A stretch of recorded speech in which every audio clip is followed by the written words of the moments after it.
Hello and welcome to another episode of The Grindbin. I'm Mike Wood. I'm Chris Mann. And I'm Randall Sylvie. Yes, that's right. We have a special guest today, Randall Sylvie from the Grolix podcast. Randall, nice to have you. Hey. Welcome. Yeah, I'm glad to be here. And you have brought us 1986's TerrorVision. Plug in, plug out.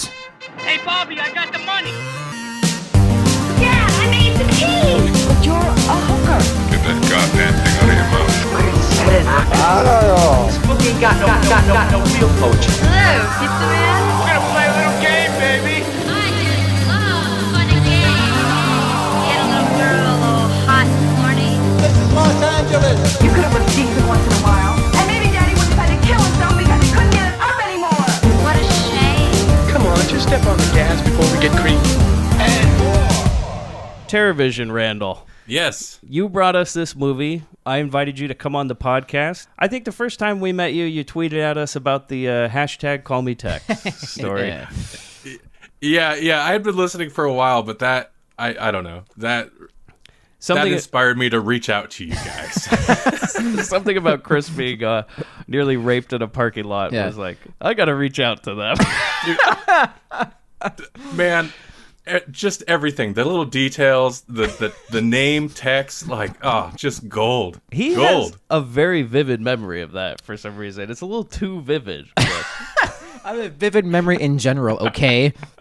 And it's so weird that he just played it off. He this pretty disturbing story, and he's like, I didn't ever think it was a big deal. It's like a day in the life of, you know, I have known Chris since, we've been 10 years old? Yeah, second grade. And so over 20 years we've known each other. And he has never told me that story. I didn't think of it as anything. And it just, in passing, just says this. And for people that don't know what we're talking about, it is... the Thrashing. Check out the Thrashing episode. Yeah. Randall, why don't you let everybody know what your podcast that you're on, the Grolix podcast, is all about? Yeah, Grolix podcast, we talk about mostly comic books, occasionally some other movies and stuff we feel like talking about, but mostly comic books. For the most part, every other episode, we read something based on listener votes, and then we discuss it. So we get a whole bunch of random stuff usually we haven't read before, but yeah. GrolixPodcast.com. It's GRAWLIX podcast.com. And you guys are on Twitter, right? Yeah, we're on Twitter, Facebook, YouTube, Tumblr. Just throw a /Grolix podcast on there. And you're mostly talking comics, but anything goes, right? Yeah, exactly. Anything goes. There's other stuff. I'd like to do more movie talk on there. Yeah, mostly comics, but we're up for talking about anything. So, Randall, explain to us, why TerrorVision? Why this movie?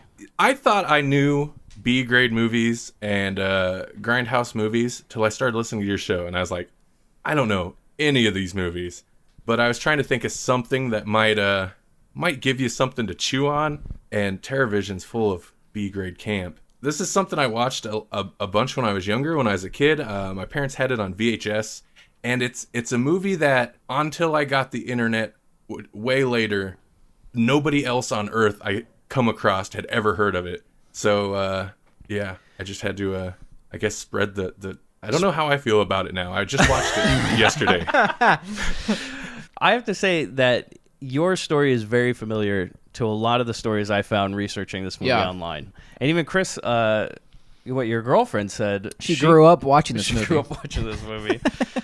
There are tons of people online who grew up watching this movie. I am not one of them. I had not seen this movie until about 3 months ago when I ran across it online just randomly looking for movies for the show. When you brought it up to me, I was like, oh, that's weird. I had it on the schedule for one day, so... That's bizarre. I didn't know anybody knew about this movie. So it has the most amount of reviews I've seen for an IMDb for one of the movies we've covered. There's like over 4,000 people have reviewed this movie. Jesus. So it's well known. I mean, it's a cult movie. Yeah. Lots of reviews. None. I was really sad because the reviews I found on IMDb, the spelling was correct, grammar was. The time of day that it took place wasn't, like stoner hours or 3 a.m. Somebody yelling about not enough whatever nipple. it might be. Our usual reviews. I couldn't find any worth putting in here, which was a shame. But the movie, universally panned by critic, hated by everyone when it came out. Believe it or not, this movie had a limited U.S. release. How So limited? this was in the theater. It was only in the theater for 4 days. 4 days? Oh my God. 256 theaters. So it's a limited run. Yeah. It made, well, okay, now what do you guess? Now, I already told you there's only 256 theaters, 4 days. 1986, same year as the last movie we did, which was Jocks. And You're we right. know Jocks made something like $180,000. What do you guys think TerrorVision made? I'm going to say well below that because the amount of days it was out is a lot less than Jocks was out. And Jocks had a lot more heavy hitters. So I'll need your Price is Right okay. number, Chris. Oh, and Randall, feel free to ooh. put $1 once Chris does Okay, his I'm going to guess. say 100, just 90,000. 90,000. All right, what do you think, Randall? I can't. I already happened to look at the IMDb Ugh. page before we started recording, so I know the number. This movie made $320,000. Whoa. In 1986, it was the 189th out of 209 movies released theatrically in terms of money. Jocks was up there worse. It was like 198. So interesting, though, that we've never covered movies in the same year back to back. Yeah. So. Yeah. Grindbin first. So let's get Did you- into the cast and crew here. Ted Nicolau, who's the director and writer of this movie. Mm-hmm. So one of the few movies we've covered that doesn't have like 3 or 4 writers to it. What a shame. He's a notorious B-movie director. Yep. 31 directing credits, 18 writing. 1984, The Dungeon Master. 1985, Savage Island, which stars Linda Blair. Mm-hmm. It's a notorious Linda Blair movie because she's only in it for 5 minutes. Now, I guess what he directed must have been that part because all Linda Blair does is like have like some weird intro scene, Yeah. and then it's 2 foreign women in prison movies cut together to make one movie. Does Linda Blair get top billing is the question. Yeah, of course she does. She's Really? on the poster. It says Linda Blair, but she's only in it for 5 minutes. That is the dream gig. Work for about like not even half a day, take your money and run, you get your name on the poster. Yeah, Great. She probably got a free lunch out of it. Yeah. So right after that movie, he made this movie. So it's quite the step up from directing. I'd say. basically half a movie into this. Wow. 1991, Subspecies, which I've never heard of, but it's a horror anthology or like series. It has 3 direct-to-video sequels, all of them he made. Then he went into making kids movies, of course, because that makes so much sense. 1994, he started with a movie called Dragon World, which is, okay, I have the description of this, is a children's movie. Here is the description. Young John McGowan travels to Scotland to live at his grandfather's castle after he loses his parents in a traffic accident. Whoa. At the wishing tree, he conjures up a dragon friend, Yowler. That sounds horrific to me. I don't know. Like, how do you start a kid's movie with, like, do you think it has the accident in it? I think the dragon causes the accident. That's the twist, just- the Shyamalan twist of it. Yeah, basically. The dragon is driving its own van. That's the end of the second act. Yeah, we see it in a series of flashbacks throughout the film, and then the driver is revealed. So it wasn't like the dragon caused an accident. The dragon was driving a van. Yeah. Yeah. I love it. I want to see that movie. Yeah. Yeah. So after that, he made a few more kids movies. One about some guy trying to build a theme park on top of a leprechaun village or something.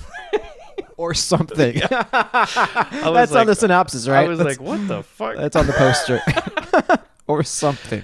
He kept doing kids movies and direct-to-video horror movies. Now he directs documentaries. But his son, Alex Nicolau, directed a movie that got kind of like a lot of infamy, I guess, a couple years ago, which was Zombies versus Strippers. He made that movie. Really? Yeah, I've heard of that. And now he edits some direct-to-video horror movies himself. However, Albert Band, who's the producer of this movie, now he is a prolific director and producer of B-level movies for decades. And there's a Grindbin All-Star. Oh, yeah, there is.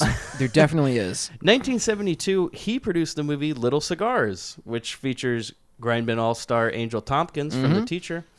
Little Cigars is a movie I cannot wait to watch one day. It is about Angel Tompkins apparently teaming up with a group of little people to rob casinos, We discussed this. which sounds amazing. Yeah. I theorize that there must be a scene where she walks in with a big trench coat. Yeah, and they all run out. come running out. Yeah, with little guns, little Tommy guns. And they all, yeah, stick them up. All at the same, yeah, stick them up, yeah, come on, yeah. So you think the guns are small too? Yeah. 1986, he produced the movie Troll. Not Troll 2, just Troll. Yeah, bummer. 1988, Ghoulies 2. He produced and directed, but he has nothing to do with Ghoulies 1 or 3. Ghoulies 3, Ghoulies Go to College, which is a movie you'll be hearing about very soon. On the Yeah. Have you seen that one at all, Randall? No. No. If you want to see like a mix between a horror movie and an Animal House, Ghoulies 3, Ghoulies Go to College. All right. I hadn't even heard of that. I've heard of Ghoulies and Ghoulies 2, of course. I didn't know there was a third, let alone that. And Ghoulies 3, by the way, features Grindbin all-star Kevin McCarthy from My Tutor. Yeah. He plays the dean in that movie. Absolutely incredible. So here's a little bit from his bio, though, Albert Band. Veteran filmmaker Albert Band is one of Hollywood's most prolific filmmakers who started his career in the 1950s. He began financing a number of motion pictures through the 70s and 80s and helped his son, Charles Band, bring together his own production company, Empire Pictures, in the early 80s. Upon the collapse of Empire Pictures in the early 90s, Band continued to work with his son and helped bring about a number of low-budget and medium-budget films to the Hollywood screen and some direct-to-video releases. Charles Band, his son, worked with his father on Charles Band has produced hundreds and hundreds and hundreds of movies. Empire Pictures is like, they released this movie. They released tons and tons of all the schlock you could imagine in the 80s and 90s. It was Vestron Video or Empire Pictures or Crown International. They're like the Crown of the 80s. Because as we know, Crown in the 80s started to flounder real hard there for a while. Yeah. Okay, so then we get into the cast. And we'll start with the Grindbin All-Star. Yes, indeed. Diane Franklin, who plays Susie in this movie, she is in The Last American Virgin as, oh my God, I drew a blank on her name, and now all the people who are obsessed with this movie are going to fucking kill me for forgetting it. What are you talking about? What's her name in Last American Virgin? She's the girl Yeah. that gets the abortion. For some reason, Karen. Oh, pops- Karen, yeah. Yeah, how could I forget it when that kid walks around with his mouth open the whole movie? Hey, Karen. Yeah. Karen, fuck me, please. Yeah, Karen. That's a great. Don't make me do it to you. Karen, I got this bathtub full of ice, Karen.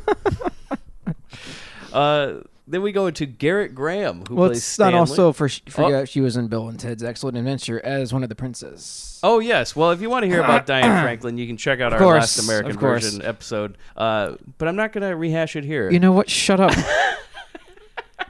Garrett Graham, who plays Stanley, 122 credits. He is, you've seen him in a lot of stuff. I'll go through some of the credits here. 1974. And I've got to say that, so Garrett Graham plays like a good asshole dad in a lot of movies, which is one of my favorite ones in this list here, but you'll see. Also, he's a very, he has one of the most infamous acting credits in history, which we'll get to. 1974, Phantom of the Paradise. 1977, Demon Seed.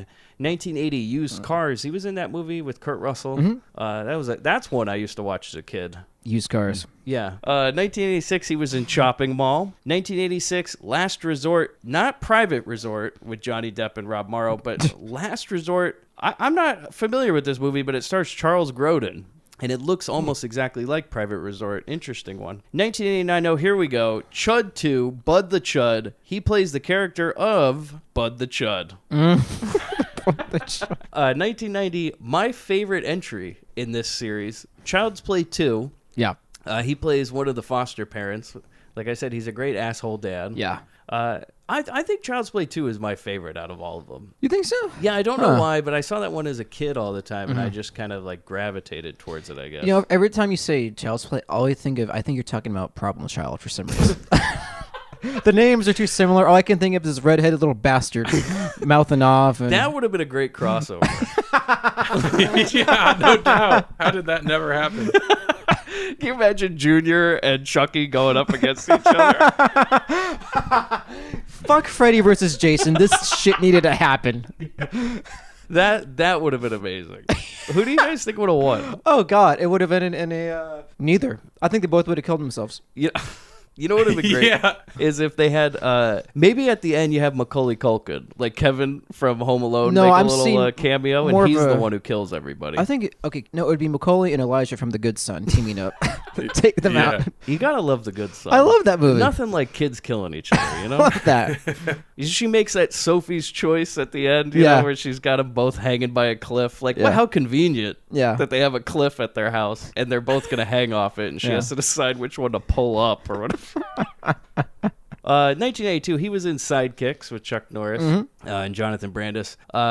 Sadly, Jonathan Brandis, I believe he hung himself, correct? That's true. Yeah. I have a hashtag call me text about that, but I don't think I'm gonna include it in there. 1984, My Girl 2. Now I've never seen a My Girl movie. You haven't? No, Really? But so I knew you would have seen these. Chris. Yeah. Because it has Dan Aykroyd in, I believe, right? Yeah. And you would watch anything with Dan Aykroyd. Yeah. I was wondering, like, so I know that Macaulay Culkin died in the first one, right? Yeah, right. But did he make an appearance as a ghost in My Girl 2, or? It has to have been No, a I don't flashback. think Because if you're so. reading a credit of Macaulay Culkin in My Girl 2, it has to be some flashbacks. No, I didn't read a credit. I'm just Okay. wondering. No, like what? You think they show the coffin rolling by at the beginning of the second one? Yeah.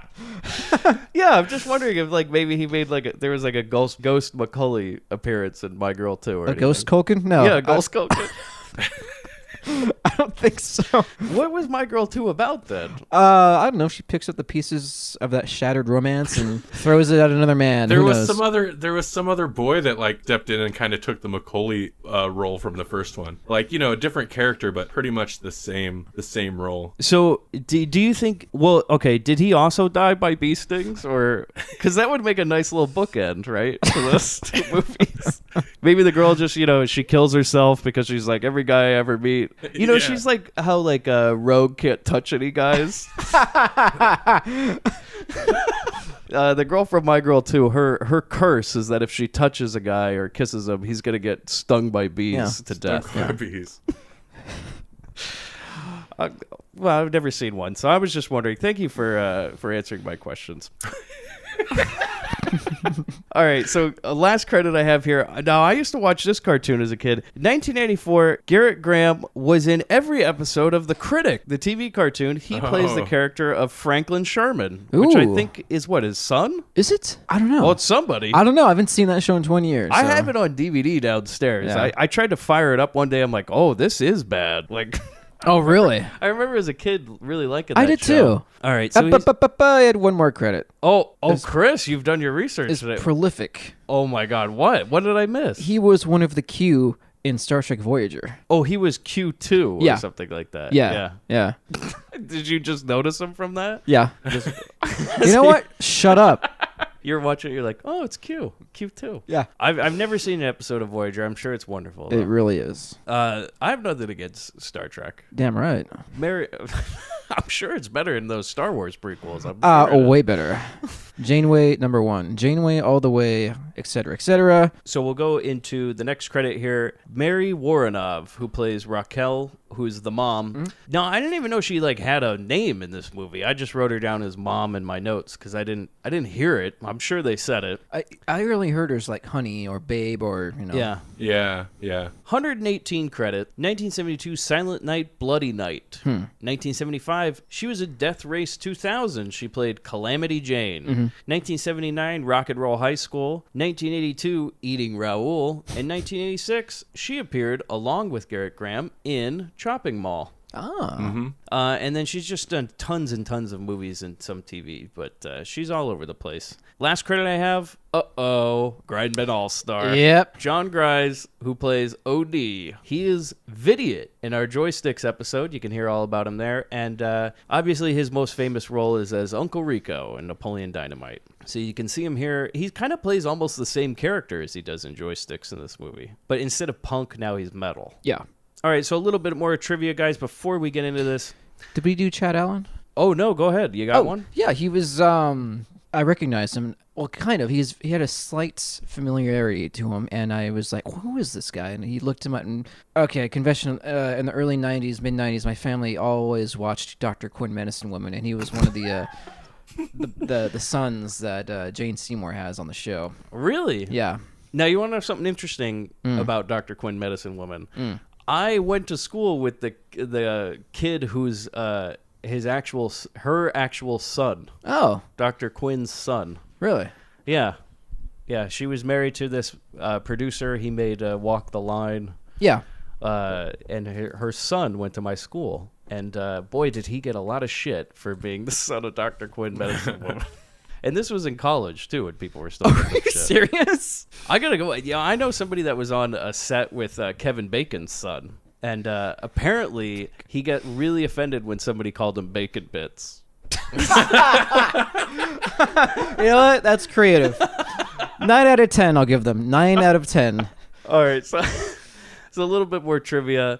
Oh, I'm sorry, Chris. Who was that? The Chad Allen was the young the son. son, the that boy? runs around with a little gun. Okay. Kind of a major character Dr. there. Quinn. Yeah. Yeah, I'm sorry. In the effort to Streamline the shorten show. Yes, you're right. Length of these episodes, I've cut down tremendously on the background information. True. So you can hear our bad jokes for the rest of the show. So trivia, a little bit more here. Director Ted Nicolau and production designer Giovanni Natalucci scouted swingers pads in Los Angeles to get ideas for the Putman household. And boy, that doesn't surprise me at all. Scouted, unquote. This house. The set for this movie, I can't even begin to explain it. It's like Yeah, across. it's insane. I'm going to say it's like a cheap Vegas, a cheaper version of like Caesar's Palace. in It's like certain wings. Scarface threw up in Caesar's Palace. Yeah, You know what I mean? on a bad Like, acid trip. It is Yeah. one of the worst things I've ever seen. And it looks very fake. And I'm not sure if it's like intentional or not to like kind of play up the whole satirical edge that this movie thinks it's Yeah, doing. because you notice the sky is dramatically fake. And the lighting when they're outside with the satellite dish, it's all... You know, I'm sure it's like, I has think to of be one of on two purpose. things. It was either very intentional to be like, oh, well, it's kind of part of the satire, or it's like, well, it's going to look like shit anyway, so let's just... let's make everything look shitty. I guess it's kind of supposed to be like a sitcom type of yeah, atmosphere, I it's guess. very tongue-in-cheek, self-aware, I want to say. It felt very self-aware to me. Very much, yeah. Here you go, Chris. Now, you remember with Jocks, that poster, and how nobody from the movie actually appears in the poster. Yeah. Appears in the poster. Which, yeah. by the way, I'm pretty sure the guy in the poster for Jocks is Rob Morrow. He's not credited anywhere, so. but I am almost positive that's him. Well, guys, the poster for this movie, designed before the script was even written. Awesome. Awesome. And I'm wondering, like, okay, so what was that about? Do you think the producer just came in? He's like, all right, well, we down at the art department, we got this poster going. Here we go. It's called TerrorVision. Who wants to take a crack at it? Oh, me. Yeah. All right, kid. Yeah, 100%. 100%. Yeah. All right, kid. We got a budget of about $100, and you got 3 days to shoot it. What is this, Disney? Also, Jesus. you can only have one location. Go for it. Ah, fuck. Okay, now here you go. The appearance of Burt Remsen, who plays Grandpa, is based off of a real man, General Hersheybar, who was well known in the 1960s in L.A. as an anti-war street performer. I was hoping you were going to say General Patton. Yeah, it's based off General Patton, yes. So now we get into the movie, and we'll see, Randall, does your nostalgia for TerrorVision hold up? Oh, no. Well, go ahead and let us know. So, as a kid, you enjoyed the movie. How long has it been since you watched this movie? Probably not as long. It's been several years. Easily 10. Yeah, I think when I was a kid, I knew it was campy, but I was like, this is a good movie. And in fact, even when I was exchanging messages with you about coming on the show to do this movie, I was almost like, but what if it's one of those movies that's like good and we don't have anything to say? But then I watched it, like I said, I watched it again last night and I was like, oh no, never mind. I think we're fine.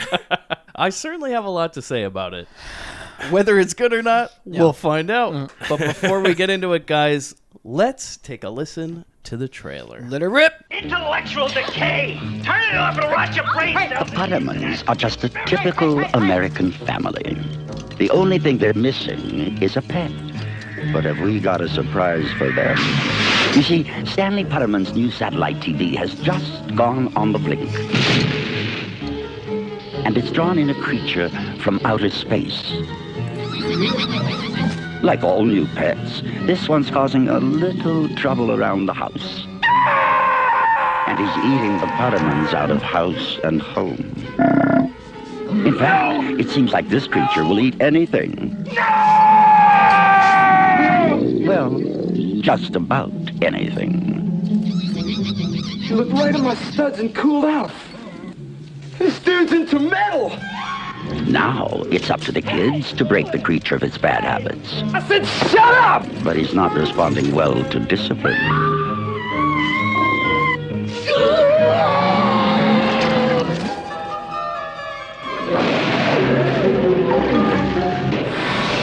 Earth children, please. I mean you no harm.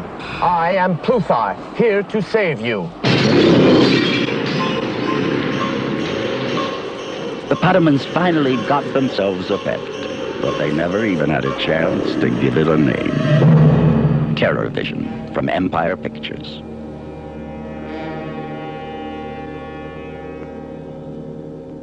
Well, never before have I seen an entire movie in 1 minute and 36 seconds. I was going to say that. Now, Randall, you didn't watch the trailer with us, but that trailer in, 1 minute 36 showed literally all the whole movie, start to finish, and ended with the last shot of the movie. Yeah. Are you serious? Yeah. It showed the whole movie. Yeah, we got every single plot device in that film. It even showed that alien guy showing up at the end. Yeah.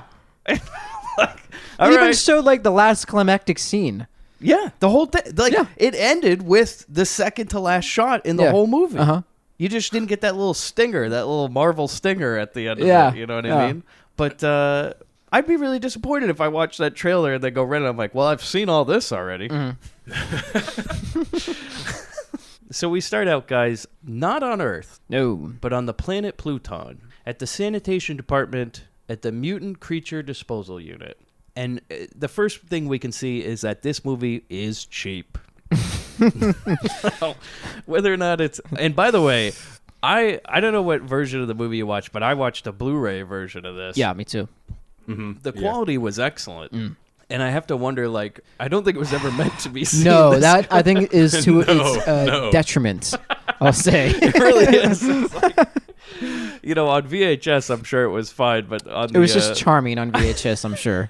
I mean, this looked like the planet in this movie is obviously miniatures. Now, whether or not this was done to be bad on purpose or not, it looks like a child's play set.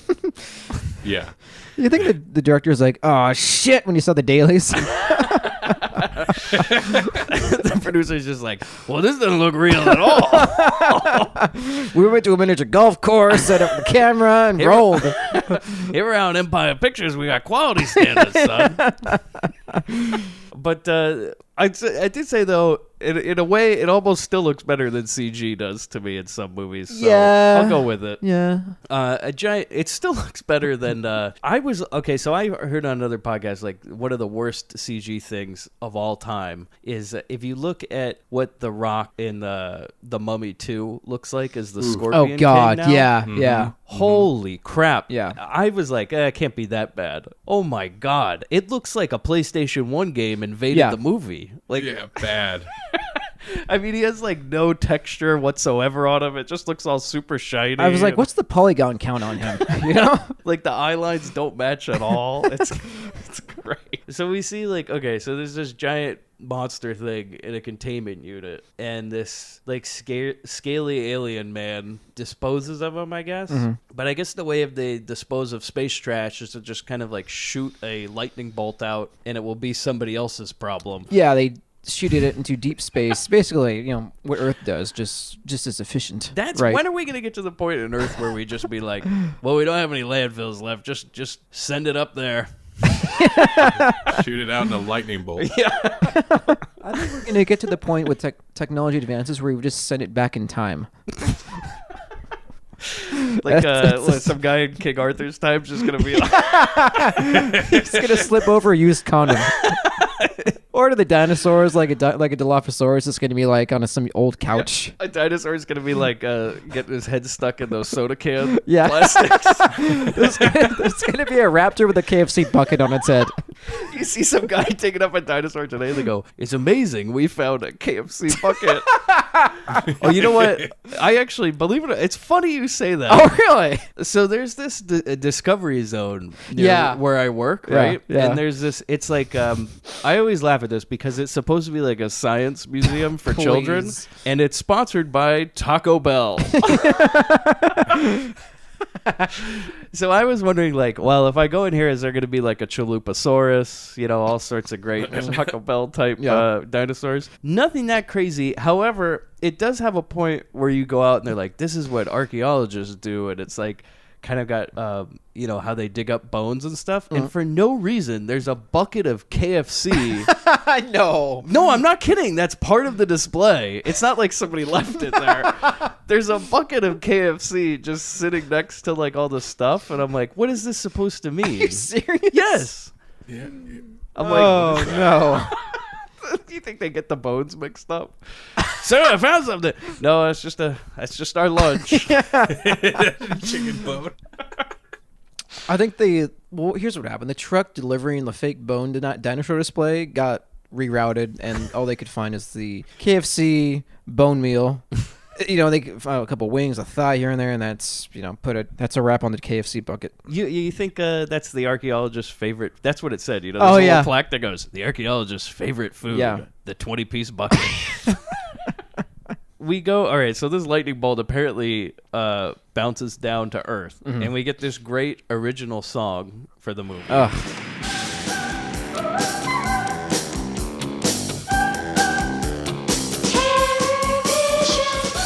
It felt like a weird Talking Heads cover band. So this is a real band. I forget the name of the band, actually, but there is an original soundtrack for this movie, and they were like a kind of popular punk band at the time that like mixed lounge music with punk music. Oh, cool. And they did a few original songs for this movie. However, I think they only used that one because I don't remember any other original music for this movie. Yeah, that was all I heard. So we go to the family home, the Puttermans, and we see everybody's all upset because the TV isn't working. And like the dad, Stanley, is apparently trying to wire this satellite system himself. And Stanley, so this is when we get like the introduction of like everybody in this movie, whether it's 1986 or not, looks insane. Yeah. Like Stanley, what I wrote down is that he's dressed like Mr. Howell on Gilligan's Island. There's also like a weird Hunter S. Thompson thing going. Yeah, I could see that. Yeah. And the wife's, the mom, she's all dressed up in her 80s aerobics outfit. And then Diane Franklin walks in and... Cyndi Lauper. Yeah, Cyndi Lauper, but with like 5 more feet of hair, I guess. Yeah, this is her like in the middle of the Goonies video trying on all the wigs at the same time for the music video. This is the biggest hair I've ever seen in a movie. Yeah. It's like almost, because Diane Franklin's not a tall lady. No. The hair is not by any almost means. half her size. Yeah. That's great. So then all of a sudden, then the grandpa shows up, and apparently he's like some sort of crazy street preacher talking about like reptilians or something. He's got like poster boards and plastic airplanes glued to his hat. Love and that. all Yeah. sorts of things. Yeah. He's very much a guy you would see on like Sunset Boulevard. Like, apparently based on a real guy. yeah, it was exactly. Yeah. I've seen plenty of men on Hollywood Boulevard trying to hand me pamphlets about why you can eat lizard tails and jerky and all why sorts not? of things. So this guy, all right, so Stanley's setting up that satellite dish, and there's like some guy that apparently works for the satellite company just kind of like staring at him. I don't. Yeah. Okay. Why is he staring at him? I don't get it. Yeah, he's just like, oh yeah, I tell you, these 100s, they're tough to build. It's a do-it-yourself model. And he's like, well, can you help me? And he's like, Well, that's the joke, I guess. It's just do it yourself. I guess you repair it yourself, right? Yeah, but why does the salesman have to stand there and drink your beer? Why is he hanging around? And this is the first of many times, I don't know if you guys noticed this, that Heineken will appear in this movie. Oh, yeah. They really drill in this Heineken can you shit imagine left it? and right.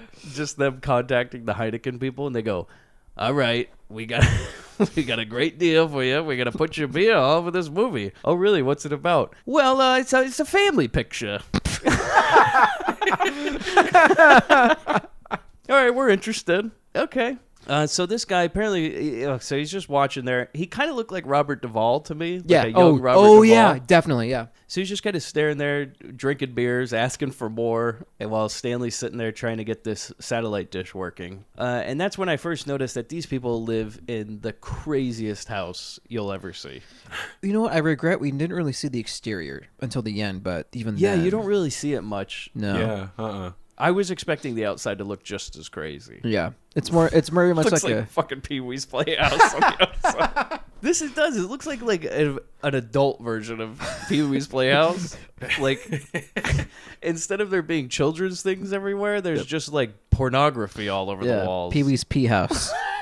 That would have been great if, like, who's that man that used to appear? That head that appeared.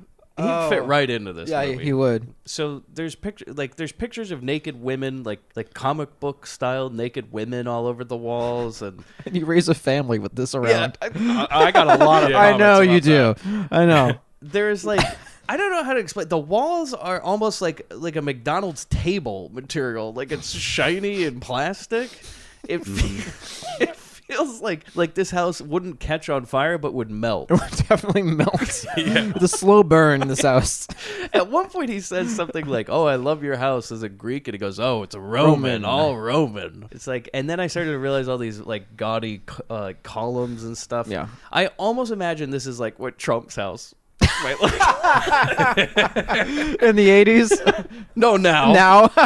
Did you see, so he posted a Twitter picture of him writing his speech, apparently? Yeah. That room that he's in looks like it would go in this house. Like, Wow. I've never seen a fucking uglier room in my life. And he's got, like a big statue of an eagle next to him. And, all the tile behind him is just, if you look at it too long, you might see a magic picture coming out of it. Do yourself a favor and look it up and compare it to this movie. It's very, very close, Greg. So then we see, the young son, what's his name? Sherman? Yeah. I just kept calling him the boy in my notes until about halfway through when I realized his name. The son, he pops out of a bush in the backyard when the grandpa comes out there, and he has a real gun. And him and the grandpa are so they're big gun people, and not like the boy is playing around with fake guns. Yeah. He has assault. No, full on, yeah. And we'll find out later that they are loaded, and that safety is not on. So him and the grandpa just kind of point real guns at each other, fully loaded, and start fake firing at each other and playing a soldier in the background. And then the sales guy's asking for another beer, and then all of a sudden, nobody seems alarmed about this. A lightning bolt comes down from space and strikes the satellite dish. Yeah. And they all just kind of stand there and look at it, and they're like, huh. Oh, honey, go get me another beer.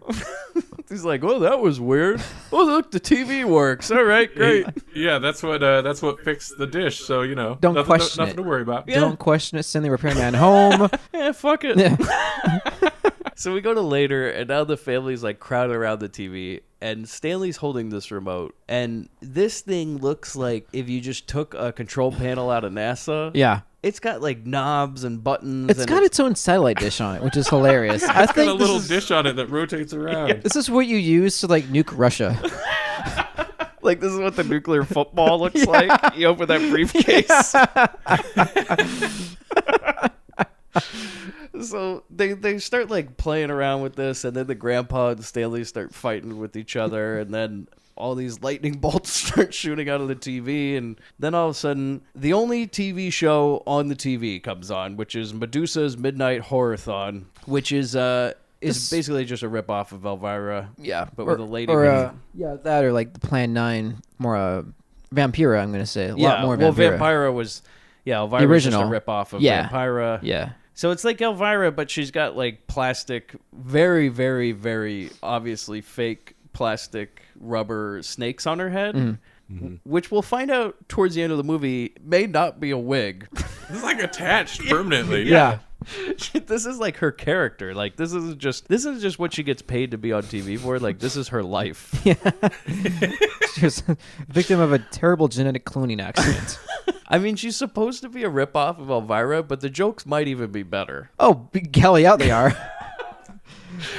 I mean, I know we talked about Elvira in another episode. Yeah. And Chris and I had the displeasure of seeing her live. Yeah. Holy God. I mean, as bad as you could imagine, cringeworthy from start to finish. Yeah.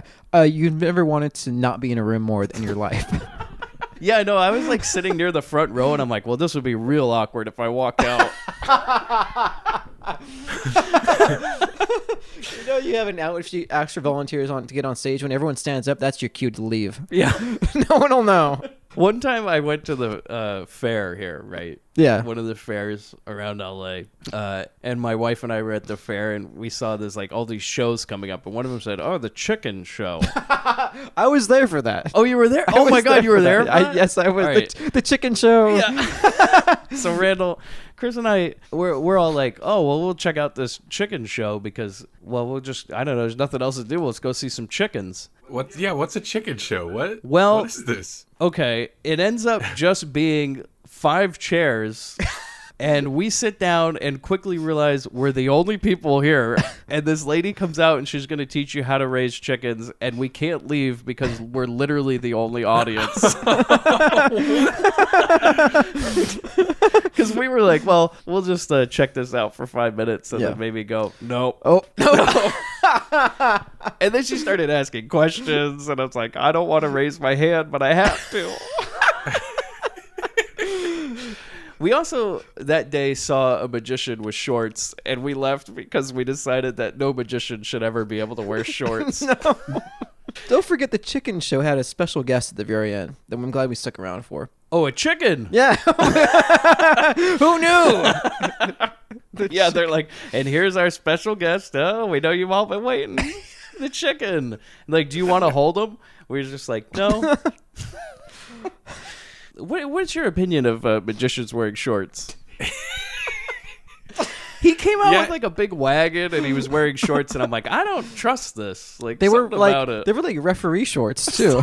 They had stripes. Yeah. They were like, okay, Randall, let me explain it to you. They were like Robin Thicke shorts. Yeah, he's wearing like gym shorts around children, and I was. These kids are waist high, mind you. Yeah, waist high gym shorts. And he's like, who's the volunteer? What kid wants to come up here? I'm like, I'm not going to watch this. I don't know where it's going. Who wants to come in the secret room? Oh, I locked the key. Oh, boy. I won't go into the hashtag call me text about the doctor I had as a child who did magic tricks. I remember that one, but yeah. Oh, boy. Well, this is also the same fair where we walked and some mom yelled to her kid, Anakin, get over here. Oh, that is right. Yeah. Chris did hear a lady call her son. Somebody had named their kid Anakin. Yeah. And Molly and I were like, no. No. I was waiting for his brother Jar Jar. If you could ask the man who played Jar Jar any question, Randall, what would you ask him? Oh, Did George come up to you and go like, could you? I'm sorry, can you give it a little bit more of a Jamaican? Really, that's it. That's the whole thing. Like, were you instructed to go a certain way with it? He goes, oh yeah, Mr. Lucas just gave me a picture of Al Jolson and the jazz singer and said a little bit more like this. He shows me a picture of Al, like the guy from the jazz singer, and Bob Marley. He goes, this is kind of what I'm thinking, you know? The grandpa's just kind of rambling on, and then all of a sudden, Diane's boyfriend, John Greer, shows up, and his name is O.D., which I'm assuming is also how he will die one day. It's like his parents were right on. Yeah. What do we call him? O.D., he's destined. Apparently, the parents say, okay, so they say something like, oh, can we use the hot tub tonight? And the parents are like, oh, no, we're going to use it because we're going to meet another couple and they're going to come over to the house to swing. Oh, my God. And this is the first time when I'm like, what is the number for Child Protective Services? Yes, this is a very open family. Like, open doesn't even begin to it. Like, who was this movie marketed to? Because is this marketed to kids? Because it comes off as a kids movie near the end. Yeah, so as a kid, Randall, did you ever think it was weird that this family was trying to, like, these parents were trying to fuck another couple? Or did that go over your head? No, that's a good question. I don't know. Like, yeah, I remember thinking it's weird. Like, these are weird people. As a kid, you just watch it and be like, they're weird. They're weird. And if What are you're- they talking about? If my parents were in the room when I was watching this movie, they'd be like, I'm sorry, what? What is this? You're right, Chris. This is played off for children. Mm-hmm. And they're like, there's a part where the mom like basically grabs the boy and he's like, we're trying to fuck these people. Get the fuck out of our way. This is more like it's more apparent than any ghost blower scene that tries to go over your head any moment of any day of any film. Oh, Chris, you'll never stop defending that ghost blowjob scene from Ghostbusters. I'm not defending it. I'm just letting it happen. All right, so the grandpa and the boy are just left. They're the only ones left in the room, and they're watching TV together. And OD is just kind of standing there playing air guitar. And this is where we first learned about the grandpa. So he takes like a bunch of foil out of his pocket, and they start eating what I assume is beef jerky. And I'm immediately concerned for the young child in this house. Like, oh no, don't eat that foil food out of that man's pocket. Oh God. And apparently he tells OD that it's lizard tail jerky, and he gives him a pamphlet that he has, which I'm assuming he just hands out on the streets of LA, about how you can keep lizards in your home but also remove their tails and I guess turn it into beef jerky of sorts. I guess it's like an MRE thing. How Better many than an fucking MRE. lizards do you need? Like, the tail doesn't grow back in an hour. Like, No, it's not fast. Like, this isn't a video game. Like, it doesn't come back the next day. Like, you just need an army of lizards and to be able to provide food for yourself. We go and, like, the grandpa, he starts playing with the remote, and you really need, like, a degree to work this thing because there's all sorts of knobs and everything, and nobody knows really what to do. And then he starts spinning it, and all of a sudden, that monster that we saw in the beginning of the movie, like, appears on the TV. Yeah. But then Medusa comes back on the TV. And if you haven't noticed yet, guys, Medusa, just like Elvira, plays up the cleavage as a prominent feature of her show, I guess. And how do we know that? Well, the camera just, at one point while she's talking, just zooms just as far as the zoom can go. You imagine the producer just like, no, get in there. No, get in there. In there. The producer comes up and rips There's the no camera attempt off. to like keep it on her face either. It's just straight at it. Yeah. Yeah. Like she starts talking and it tilts down. It's like, no. It's almost like the producer grabbed the camera and goes, no, kid, you're getting it all wrong. Go in. Go in. He takes it off the tripod, walks it into her chest. Yeah. This is what I'm talking about. This is why people are going to see this movie. Do you think it was another a case of jocks where they couldn't get her to do a... Oh, yeah. Nude scene they negotiate. Scene and then Yeah. the producer's all pissed about it. And I also think it's weird at this point that a grandpa and a young child will watch this show together. And they're both like going at the boob. Yeah. They're both visibly titillated by it, which Yeah. is very uncomfortable. Yeah, it's like, again, I honestly think that this grandpa needs to be in some sort of home or...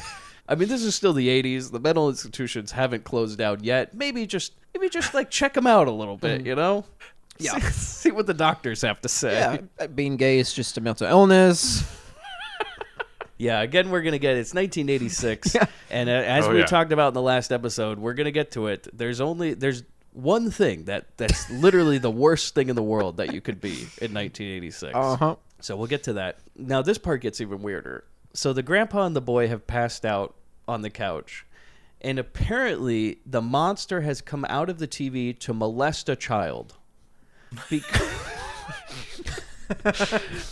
Because all of a sudden you see like these tentacles reaching up into the sheets, and the boy's like, oh, and I'm like, excuse me? Yeah. Like, what the fuck is going on?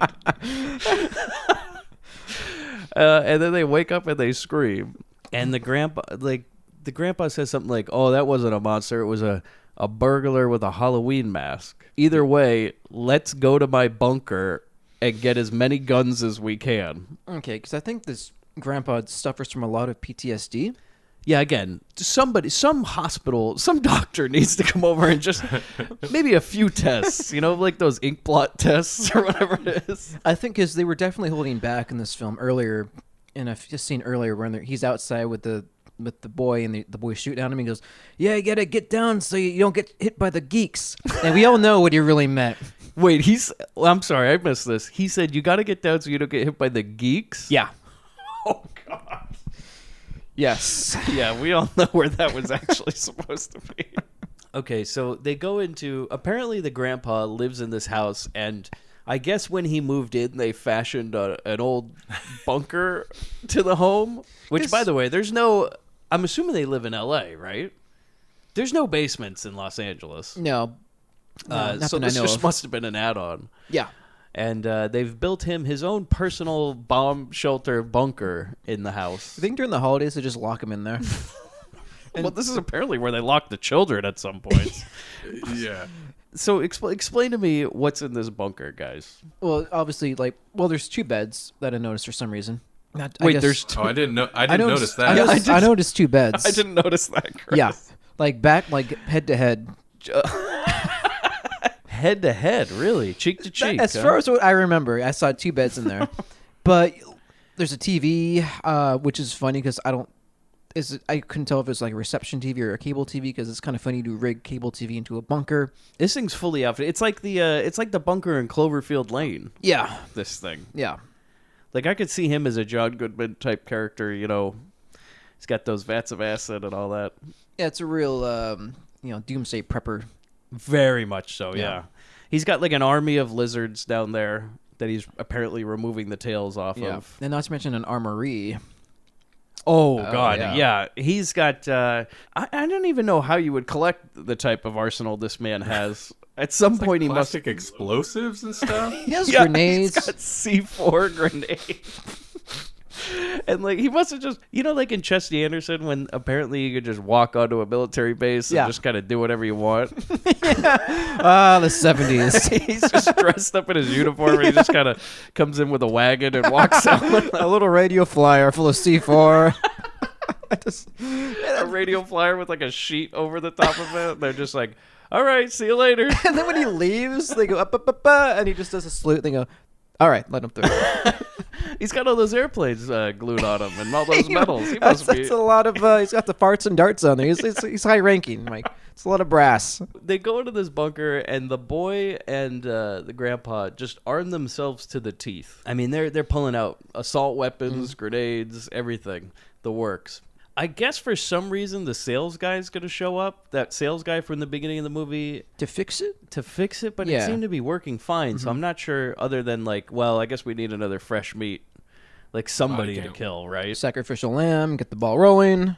And so basically the grandpa and the boy kind of just walk around the house playing army, searching for this monster. Yeah. Or a man in a Halloween mask. Either way, he's dead. Do you think they'd shoot a robber and then just kind of put a gun on him and be like, now when the cops show up, son, you're going to want to say he fired first. That's a real Bronson move, too. Can you imagine if Bronson got called over to this house? Might have to save that for what would be WBD. So they go around and they're hunting for this monster thing while this sales guy is working on the dish.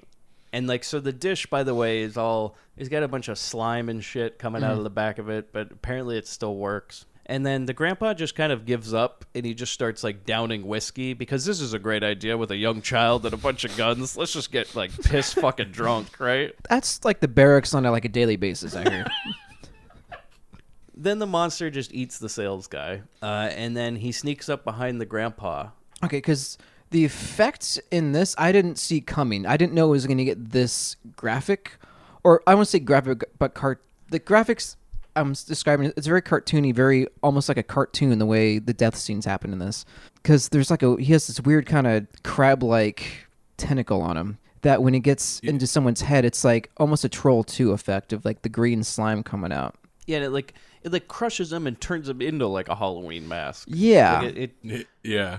A rubber skin hollow thing. Yeah, and apparently all your insides turn into slime. Yeah. And green goop and then fall onto the ground. Because I couldn't understand. Okay, so is he eating them, regurgitating them, just sucking out the insides, leaving the skin? I couldn't tell what was going on. No idea. Because it's about to get weirder. Yeah. Like, we'll get to it, but what happens to people when they apparently die? Yeah. There's just this pile of shit on the ground, and the grandpa has turned into some sort of Halloween mask that the monster either eats or something. Don't know. The boy runs into the room and he sees, like, this monster has killed the grandpa, and then it just goes back into the TV. And the boy calls... So, at first you think, well, it's a good idea. The boy gets on the phone, and like we've said in so many movies, there's 3 magic numbers that you can call for most of your problems. And those are 911, and the boy does it.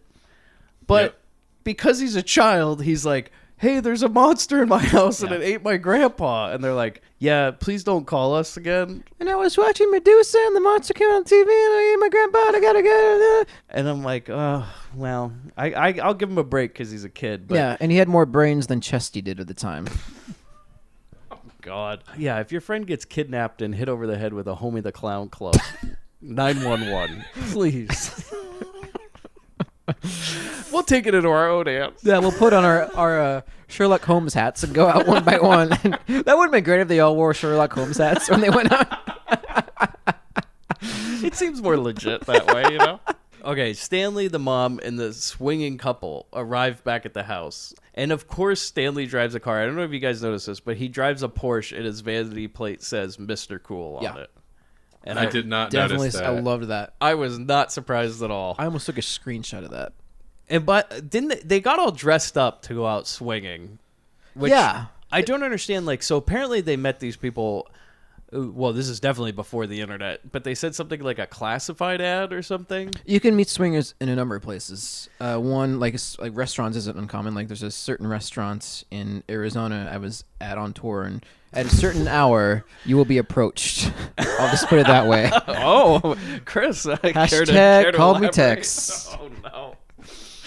Yeah, this was like Introspect's first ever winter tour, 2003, and it ended in Arizona, and there was a Denny's, which down there they call it a Genny's. I'm sorry, what? A Denny's that they call Genny's for some reason. So, hold on. Somebody just bought a Denny's, and they're like, well, it's... Oh, no, they don't... Well, everyone who's local calls it a Genny's. Oh. Yeah, because everybody in the town has the same speech impediment or something? I don't know why exactly, but it's notoriously known for swingers and for sex personals to go there and just, see the daily meat, if you will. And I was approached at one point. And oh, let's hear it. Man or woman? It was a man. Just dropped his keys on the table and said, eh? No, he just asked me where I was from and like what I was eating, and if he wanted me what you were eating, and if he wanted me if he wanted to come to his house for dessert, and I declined. Oh, I declined. If this was 1986, Chris, you would have broken into a Hulk-like rage. But no, we live in modern times where you just politely decline.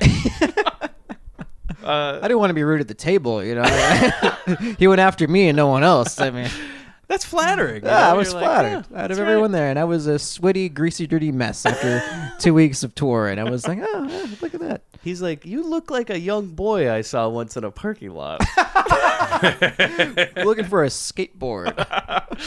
Hey, son, you looking for a skateboard? You know what would be the weird twist if Tex was the one that took the skateboard to begin with to lure me? Oh, Chris, this has gone full circle. The person who took the skateboard was Tex. Hoping that the kid who owned the skateboard would come looking for it, and Tex would be there to swing and... Boy, that is a long con, but I'd believe it. To swoop on in as the hero of the day on the dick. Did you ever listen to the episode where Chris Hughes filled in for you, and he said that his uncle used to ride around in a truck with a cowboy hat on? No, but you told me about it. Yeah, and I was like, did he call himself Tex at any moment? He also lives on a boat, which I'm going to get into that, because apparently people in this movie live on a boat. Oh, I would be impressed if I saw a boat running around the parking lot with a guy in a cowboy hat picking me up. Just an anchor with sparks behind it. Going through the parking lot of the warehouse. So apparently they brought this swinging couple over, and they're going to swing in their own home. Like with the children home. Maybe they could have told the grandpa, like, hey, why don't you take the kid out to go see a movie? Yeah. we'll have the house to ourselves. No, these people's idea is like you said, Randall, they're a very open family because apparently they're going to come home with these people. And I guess the son's going to have to realize that it's mommy and daddy's time now. Yeah. There's no doors in this house, by the way. Like you can just walk right into that hot tub room. You're right. You can literally kind of slip and fall, but keep running and falling into walls and through doors and just keep going and not have any doors to stop you wherever you're going to end up. The only doors that I know of are the parents' room and that bunker. Otherwise, the house just seems like this giant open set that you could just walk around. It's a sitcom set, really. It really is. So apparently they're gonna bring these people in to fuck in their house, right? They're gonna swing. And they bring them inside, and they're all talking about how they live out in the country because they can't stand the city anymore. And the other couple says something about how they live on a boat. Yeah. And I put red flag. Some guy says something like, "Oh yes, we live on the yacht." I'm like, "Whoa, no." Do you guys know anybody that lives on a boat? No. No. That's what I'm saying. Well, right? if I do, they're retired and that's their thing, but not our age or just I can't say I do. I was starting to think though, maybe I could do that. I can't buy a house in California. Maybe I just live on a boat. So the boy comes out and he's holding this assault rifle. The parents have brought over their swinging couples, and nothing like your young child walking out with a machine gun to your face. Mm-hmm. And they're just like, "Oh, quit playing with that loaded gun." And the mom just basically comes over and is like, "Hey, we're trying to fuck these people. Can you please leave?" Apparently, and he runs out and he's like, "Oh my God, there's this monster and the blah, blah, blah, and it killed the grandpa." And the mom's like, "Don't you see we're trying to fuck these people? Stop cock blocking us." And so basically the solution to this is, basically the mom's like, "All right, hey, Stanley, can you show him around the house?" And then she takes the son and she basically says to him in so many words, "You're cock blocking us. Don't you know we're trying to fuck these people?" And the boy's like, "No, you don't understand." And she just locks him in the bunker. And this is where we find out so the monster can apparently reanimate people as puppet. Yeah. It's a real their head. Yeah, it's at the end of a tentacle or something. It's at the end of Evil Dead 2. It's the same thing. I thought it was really cool. Yeah, and so the mom knocks on the bunker door and she's like, "Grandpa, are you down there?" And apparently it can also imitate their voice. Yeah. And they open the door and she sees the grandpa's head coming out from a shelf, and it's all covered in slime. And I write, it's the primordial muck, Mike. I think he was doing the old knuckle shuffle down there. If I was the mom, he's all sweaty and covered in stuff. You're like, Ken wrapped a blanket around himself. He says a couple times, "Just taking care of business." Taking care of business. TCB. And knowing this family, they're like, "Okay, well, let Sherman join in." He can breast out of the lotion bottle. And I wrote, I bet this is I write in my notes, knowing this family, I bet this isn't the first time this type of shit has happened. This is just par for the course around here. Guys, covered in slime and sweaty. It's all a Tuesday night over at the Puttermans. It sure is. It's not even 8 yet. Apparently, the monster comes out of the TV in the bunker. And I write at this point, well, it seems like an easy way to stop this monster is to just turn off the TV. You would think so, right? Just turn off the TVs around the house. Even the alien on the TV is telling you to turn off the TV. But nobody turns up the volume when he's on. They're like, "Oh, this guy's fucking boring." Well, it's like C-SPAN. God. Yeah, so they kind of get into it now as so there's this alien man from the beginning that will keep showing up on the TV, and he's talking straight to you, but nobody ever turns up the volume or listens to him. And like you said, Chris, everybody's like, "Oh my God, what is this, a Senate hearing?" Yeah. And they just want to turn it off. So we go to, and he keeps telling him, he's like, "Please don't turn on your TVs for 200 Earth years.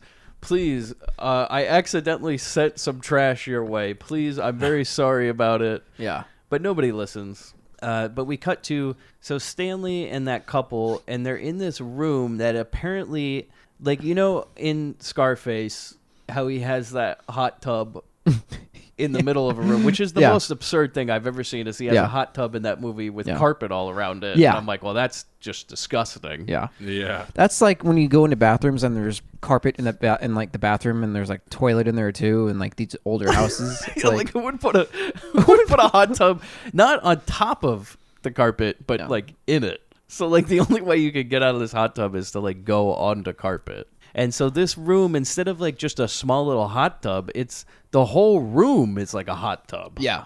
Oh, it's disgusting. And it's not like an indoor pool. It's a giant, like Olympic-sized hot tub. Well, this hot tub is something more than a semen drain, if you think about it. So I don't think that's the least of their concerns, Mike. Yeah, I don't think they should let their children go in that hot tub to begin with. Ooh. The chateau, if you will. Although I'm starting to get the feeling that they've never actually successfully swung before. Because they're trying really hard. Yeah, and they keep going on. They're like, yeah, we're going to get some. We're going to get some. So this whole room is like a hot tub. And there's more paintings around the room with people fucking because that's appropriate to have with children in the household. And these are low-budget paintings, too. It's just natural, you know? It's Roman. It's natural. This is all the things they're telling the Child Protective Service person when they come over and they go like, well, what about all this pornography on the walls? Oh, well, it's natural. We like our children to learn young. This one, I dipped my crank in some paint and rubbed it on a canvas. You know when you said that this hot tub is nothing more than a semen drain? Yeah. That's what was written on the report. It's like 12-foot long semen drain. I just see them like lowering a guy in a moon suit to unclog it for evidence. He's been down there for days.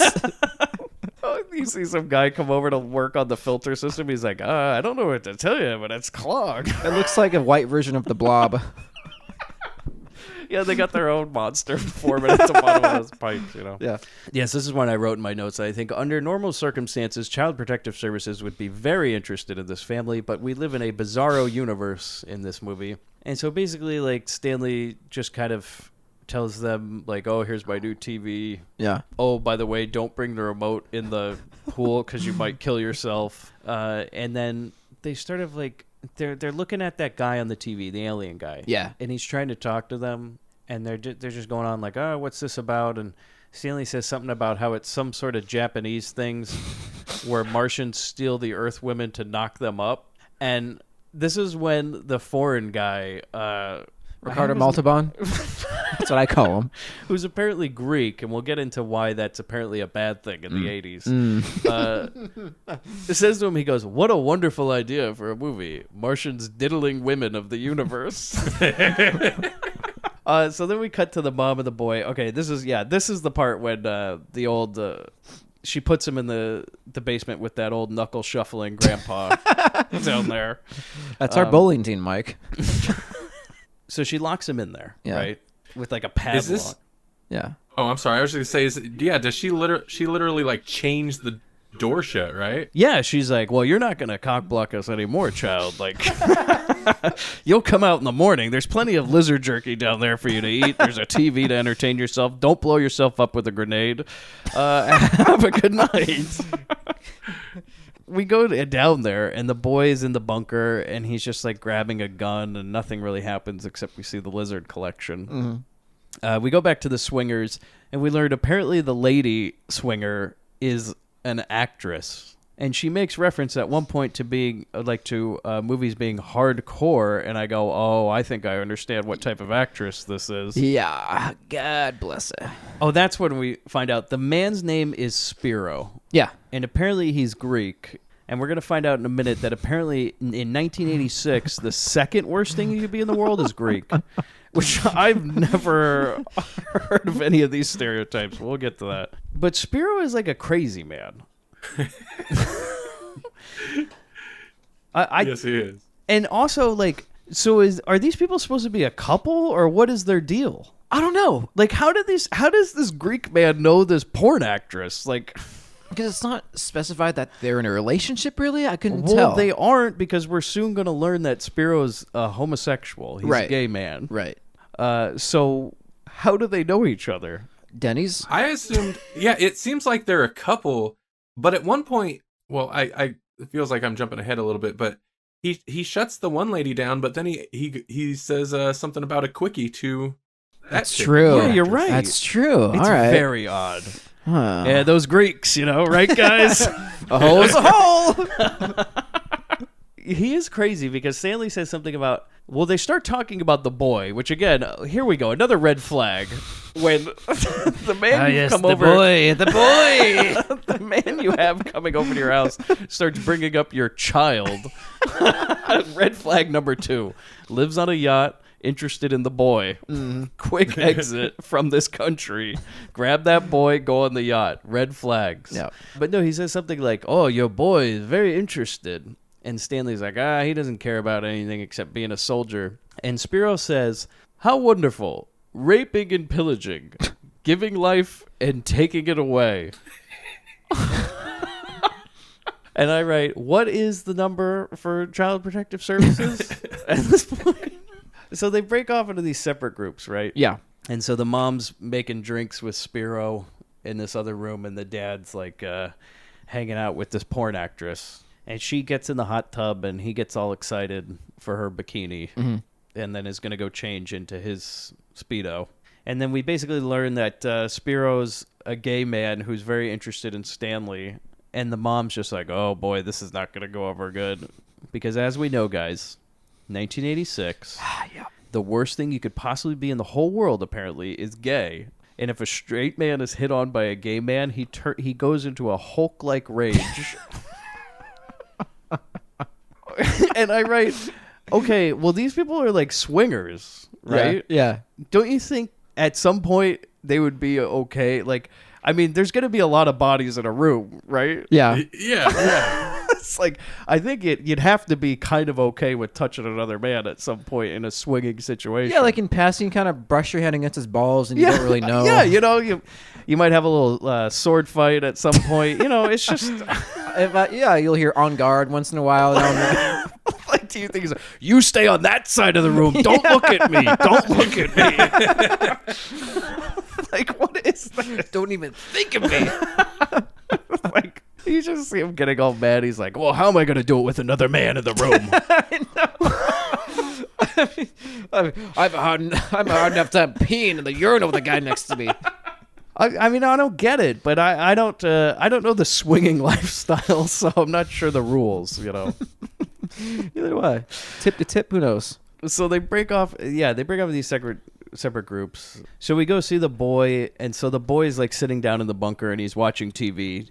Not that it's dangerous to watch the TV with the monster that comes out of it or anything, because you know what? Medusa's on there. We got to watch that show. It's the only show on TV, apparently. Yeah. And then all of a sudden, the scale-faced man comes on the TV and gives him a warning, and the kid, I guess, kind of listens to it. Like, I'm not really sure what happens. Yeah. But then Medusa comes back on TV, and she makes what are supposed to be jokes making fun of Elvira, but they're probably better than the jokes on Elvira's show, to be honest. You know, it'd be funny if they consulted Elvira for this movie for jokes, and after they heard of it, just like click in a dial tone. So the boy calls in, right? Okay, this is when we get to another weird part of this movie. I guess that the Medusa show is like a real show on TV, right? Like, It's not like an alien program. Right. Because she comes in physical, obviously she comes down to help, so she's real. But apparently there's a phone number you can call direct line to Medusa. Yeah. That nobody, like, literally nobody watches this show to the point where she gives out the phone number and nobody calls except for the boy. Or they have really good screeners. No, they have no screeners because the boy picks up the phone and just dials the number, and a phone literally right next to her rings, and she picks it up, and his voice is like on the TV, so there's no call screens at all. No delay, no screeners. And she's just like, hello, you're on the air, you're on live TV, what do you want? This is better than public access. I'm starting to think like the Medusa show is public access. Because we're going to get to some points where apparently Medusa also, if you just tell her there's a party going on, she'll believe any stranger that calls her show. Yeah. Which seems like maybe a month later there was a news headline that says woman's head found Yeah, Snakes on it. Head of snake woman found. No leads. Look, L.A. in the 80s is not a place where you want to take random calls on TV and then go over to that person's house. Like, I'm just saying, Yeah. it's probably not a good idea. Spin in the chamber. He basically calls up Medusa because why the fuck not, right? Who else can you call? So he calls her up and he's like, oh, hey, there's something with this monster and they attacked all these people and killed them. And she's just like, yeah, okay, thank you. And then hangs up on him. And then she does this weird thing where she like looks down the barrel of the lens and says like, Sherman, come to the TV. And then he goes up real close and she shows like a shot of a monster. Really loud and really quick to scare him. Yeah.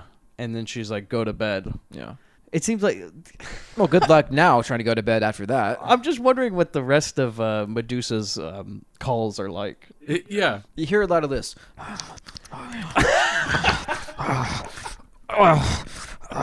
And she's like, hello, is anybody there? I can just hear grunting and panting.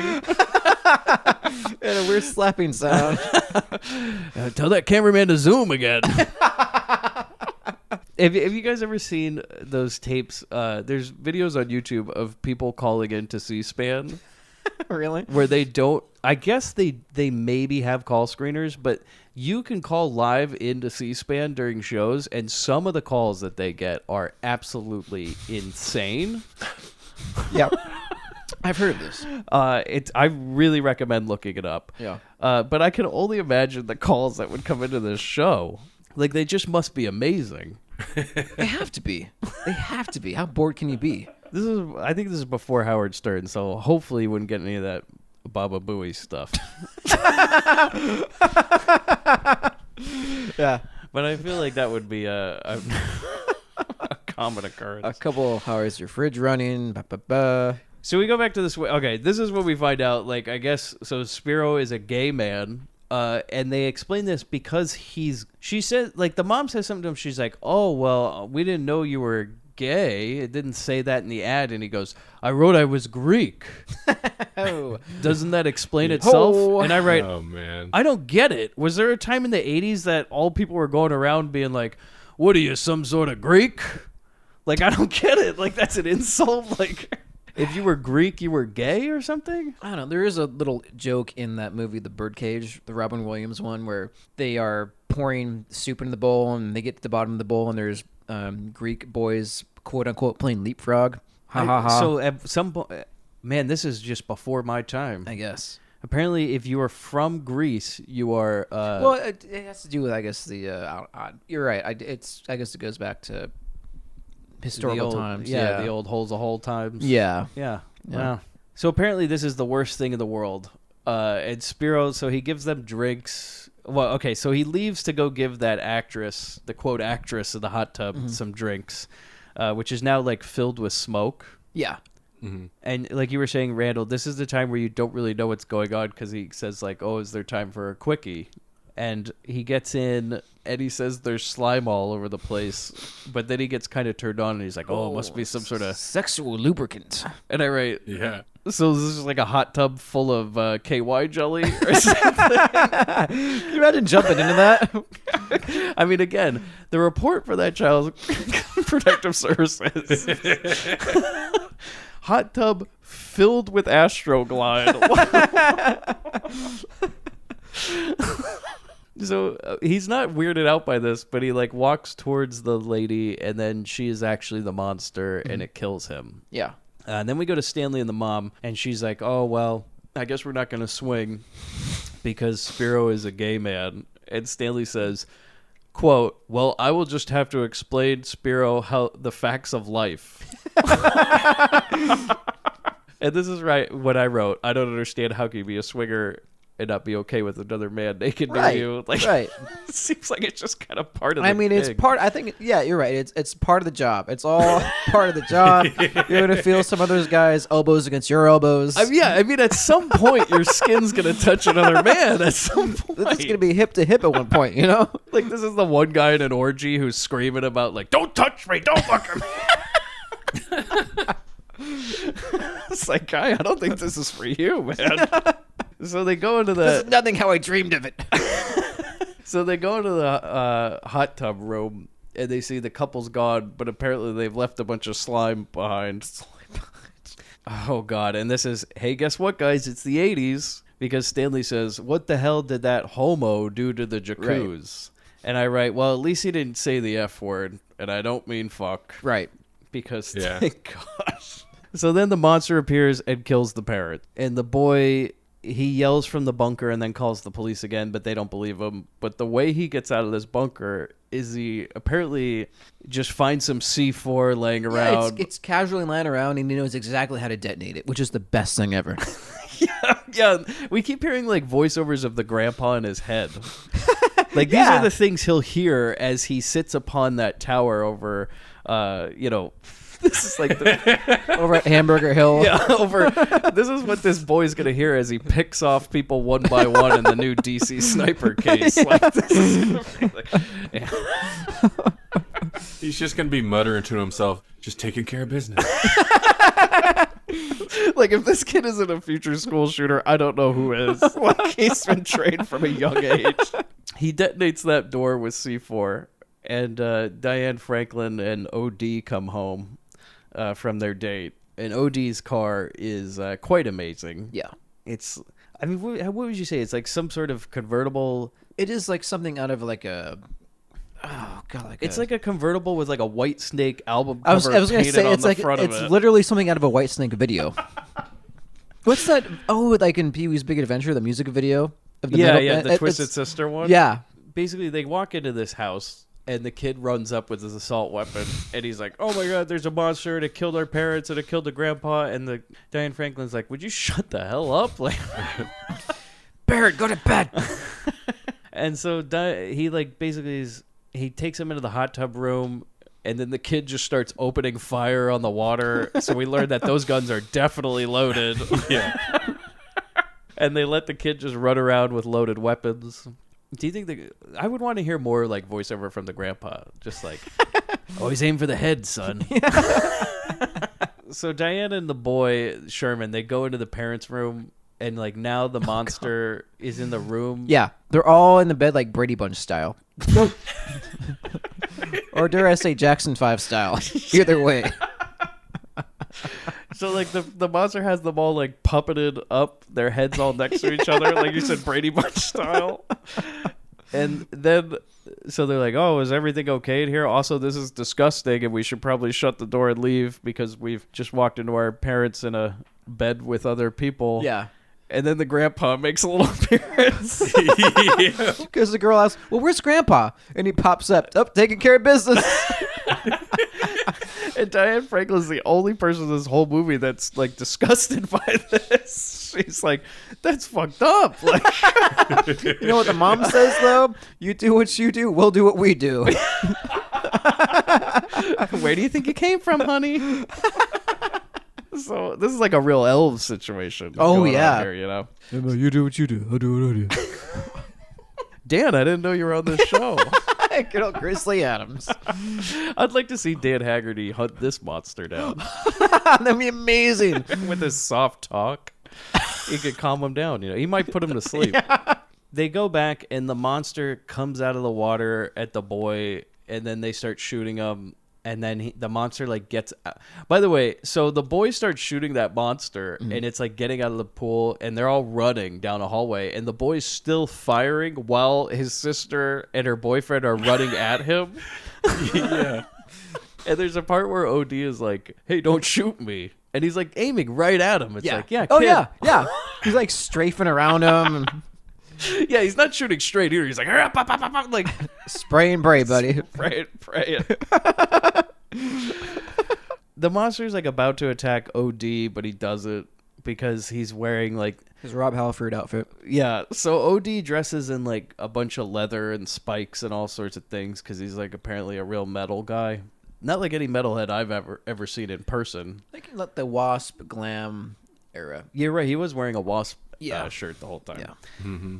But for some reason, the monster like has a flashback like, "Oh, well, this is a friend of mine because it reminds me of my old owner, and the gloves are like the same." Mm-hmm. So now all of a sudden it's friendly, and we have to see all these scenes where they introduce the monster to things. So they like teach it to talk. I'm sorry? No, I should say, yeah, they're teaching him words.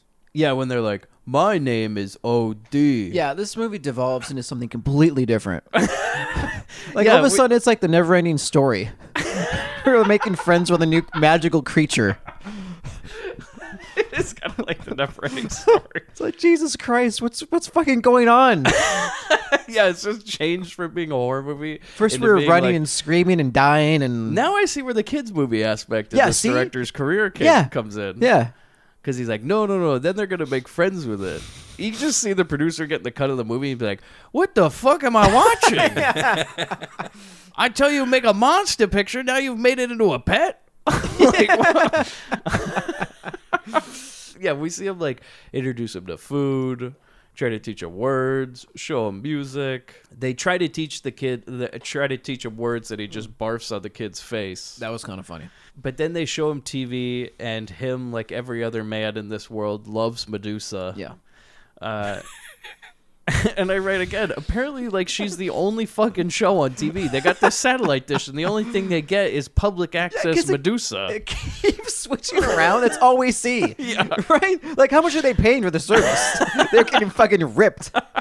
She's on every channel. Yeah, it's 500 channels of Medusa. So eventually they all have it. And by the way, how long is this TV show that she hosts? Because she's supposed to be like hosting movies, but Right. it's only just her. So apparently it's just a show that you watch where Medusa will just randomly come out of coffins or like sit somewhere and then be like, well, I wish somebody would call the show. Quick, zoom in on the breasts. But apparently nobody's watching with two hands, so they can't pick up the phone. They can't pick up the phone and dial. That's right. That just keeps popping out of my hand. I can't tell you why. So then they basically, like Diane Franklin, OD, and the kid basically have a conversation of like, well, now that we have this monster, we should just use him like a circus freak and make money off him. So we want to get him on TV, and then they go, oh, fuck, I know somebody on TV, the only TV show in this whole planet. And there's a direct line I could just call, so let's just give her a ring. What do you think commercials are like on this TV network? Is it just commercials for Medusa advertising the next minute of Medusa? Chris, you remember that part when it zoomed in on her breasts? Yeah. That's the commercial break. It just sits on cleavage and like ads just come up for a while and then they zoom out and they're back to the show. There's just a still frame of her breasts for the rest of the day, like when the show's not on, you know? Yeah, like how when networks go off in the old days, they play like the national anthem and like they show the White House. That just shows breasts. Yeah. So and a bald eagle.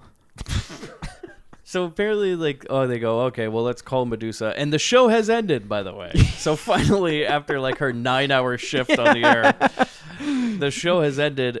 And we actually see the movie set, or the show set now. Yeah. Now, here's where I have another problem. So there's only like one man that works on this whole TV set. Because we cut in and it's just like... So it's just Medusa sitting on this, like, a set that's maybe a 5x5, you know. It's a closet. Yeah, it's like a closet of a set with one camera. Yeah. This is like in somebody's dungeon that she's filming this show out of. And this just one guy runs up who apparently is her assistant. And he's like, oh, you were wonderful. And then she pulls out that Heineken, got to get that Heineken money. Mm-hmm. The Heineken people were very proud of this movie when it came out. They were very... They're like, this is the way we're going to break into America. This is a TerrorVision movie. So they call up Medusa, right? Yeah. And she answers that phone on the set. Mm. And then the boy tells her, we have a real-life monster in their house. And I just write, why the fuck would she be interested in this? And then Diane gets on the phone and is like, oh, hey... there's this monster, and she's like, well, I'm not interested. And she's like, oh, well, there's a party going on at our house. And she's like, oh, well, apparently on this cable access show, if anybody tells me there's a party, I can't say no. She's like, didn't get the part for Beach Girl, so this is it. And she's like, oh, great, a party. I'll be right there. Mm-hmm. So we go back to the Puttermans, and the monster is just like flipping out because there's nothing on TV that he likes. And then the doorbell rings, and the police show up and they say they got a warrant to arrest the boy. Yeah, like you're arresting the wrong people here, buddy. Yeah. And then the scale man, the scaly alien guy, just comes out of the TV, or he comes on the TV. Yeah. And the monster like freaks out, and then it eats OD, and then Sherman starts shooting it, and he throws a grenade at it. Yeah. And like a wall in the house just blows up.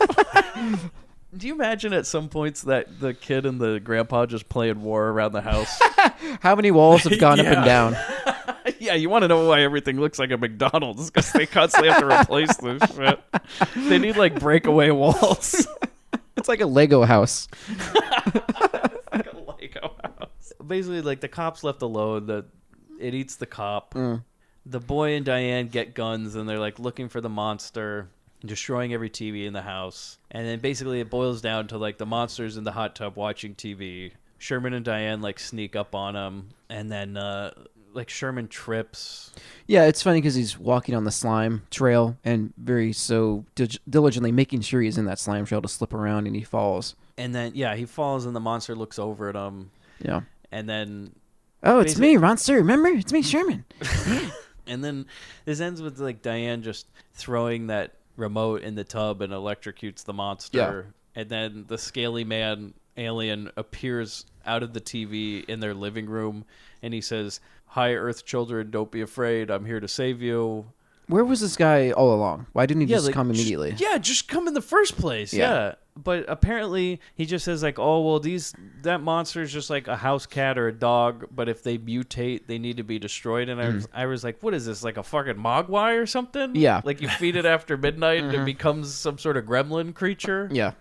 Or like a Little Shop of Horrors thing, maybe. Yeah, it seems like a dangerous pet to keep around. So the scale man basically says like, "Well, if I can take back the monster alive, I can somehow regrow the people he ate." Yeah. And I was like, Jesus, just say they're dead. Yeah. Like, like you could have even made a joke about it. They're like, "Well, can you bring back our parents?" And he's like, yeah. Pats him on the head. Yeah. I'll get right on that. We go to outside, and there's a party at this house. So Medusa is there.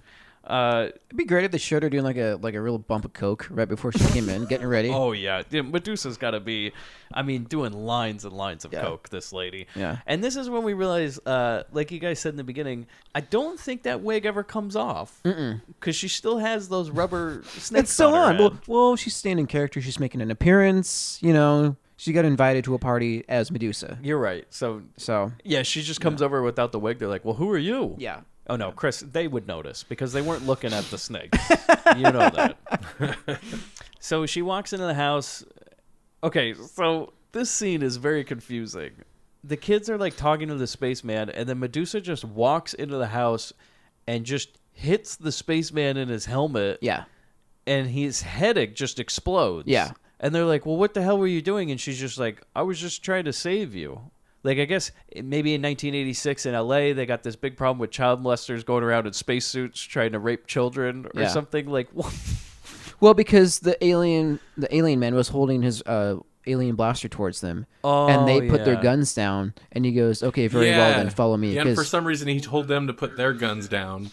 Maybe he was worried about children with assault rifles. Yeah. But he's like, "Kid, on our planet, kids don't walk around with military-grade weapons." Yeah, and she thought they were surrendering, and she's like, "Oh, no. Yeah, so Medusa kills the man, and then the monster breaks through a wall, sucks all this air in, and the child like goes into its mouth, apparently, because we just cut to black. Yeah. And I was like, please roll credits, because that would be a brilliant ending. Well, pretty much. Yeah. We just go to outside, and like Medusa's assistant has fallen asleep because it's now morning. Yeah. And like now the monster's in the back of the limo using Medusa as a puppet and just says, "Go back to the studio." And then we cut to black. It's credits. Yeah. So recommendations, guys? I would, yes. Really, Chris? I do. I'm surprised. I do recommend this movie. You enjoyed it? I did. Oh, I did enjoy this. Did it hold up for you?